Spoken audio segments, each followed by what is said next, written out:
시청자 여러분 안녕하십니까? 김동수입니다. 핀란드가요, 2025년도에 세계 행복 보고서에서 8년 연속 세계에서 가장 행복한 국가로 선정이 됐네요. 한국은 58위를 기록했고요. 미국은 24위를 기록해서 한국과 미국은 역대 최저 순위를 기록했습니다. 19일 유엔의 지속가능 발전 해법 네트워크는 영국 옥스퍼드 대학교 웰빙 연구센터와 갤럽과 함께 2025년 세계 행복 보고서를 발표했는데요. 이번 보고서는 147개국을 대상으로 2022년부터 지난해까지 3년간 실시한 삶의 만족도 조사를 바탕으로 작성됐다고 하는데요. 1인당 GDP, 그리고 사회적 지원, 건강한 기대 수명, 자유, 관대함, 부패에 대한 인식 등 6가지 기준으로 사람들의 전반적인 삶의 질을 평가해 매긴 주관적 행복 점수로 순위가 산정이 됐습니다. 보고서에 따르면요, 핀란드는 행복 점수가 7.736점으로 1위에 올랐고요. 핀란드는 8년 연속 1위를 지켰는데요. 이어서 덴마크, 아이슬란드, 스웨덴이 각각 2위에서 4위를 차지했네요. 그러니까 핀란드 1위, 덴마크 2위, 아이슬란드 3위, 스웨덴이 4위를 각각 차지했네요. 역시 북유럽 국가들이 최상위권을 차지했습니다.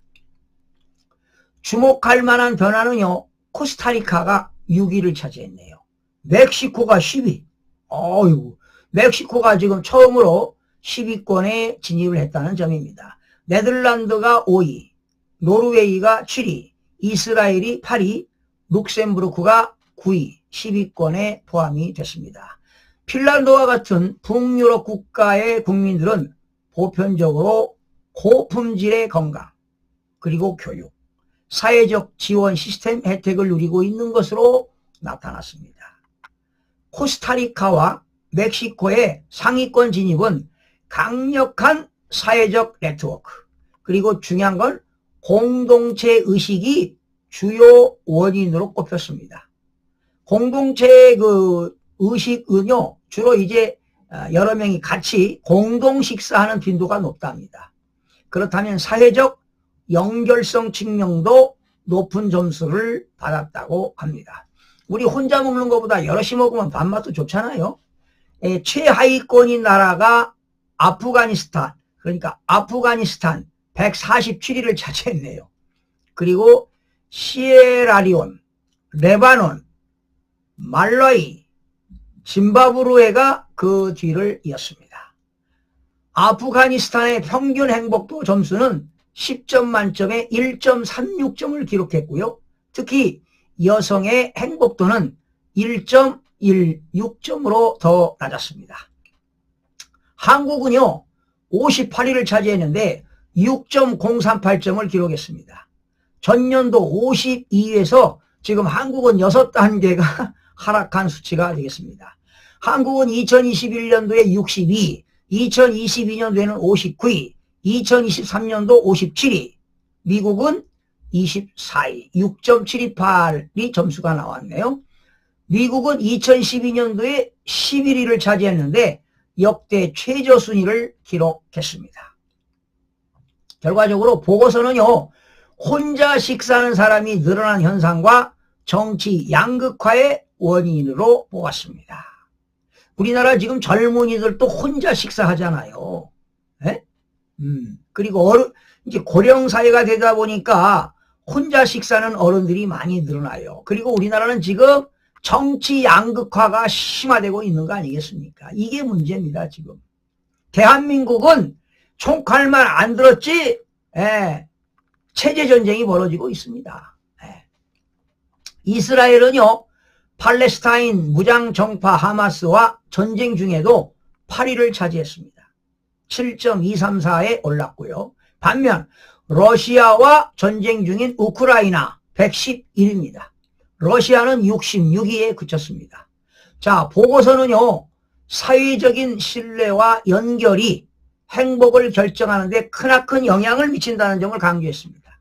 사회적인 신뢰와 연결, 커넥션이죠.